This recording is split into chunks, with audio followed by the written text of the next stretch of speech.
My name is Taha Al-Hiti. I'm an architect and an artist. People just sometimes think that when you do a calligraphy, you just sit down and write like casual writing. And it's the exact opposite from that. It's actually a long process to create a letter of calligraphy. When letters were created as an art, they were based on the human body. The letter would have a chest, the letter would have a lower part of the body, the letter would have a neck. So you can see, for example, the alif, which is the first letter equivalent to the A in Latin.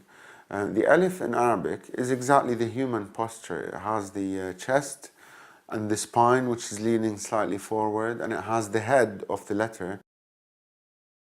The spine, or the backbone of Islam, is the Quran, which is the holy book. The Prophet realized that the importance of preserving the Quran in such a way that it cannot be altered or changed. All this richness of culture that started brewing under the Islamic pot produced calligraphy in its sophisticated form that we follow until today.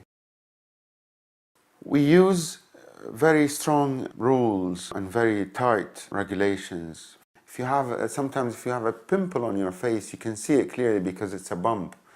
Although it's tiny in relation to the size of your body, but you see it, you notice it, and exactly the same way in letters, no matter how big or small they are.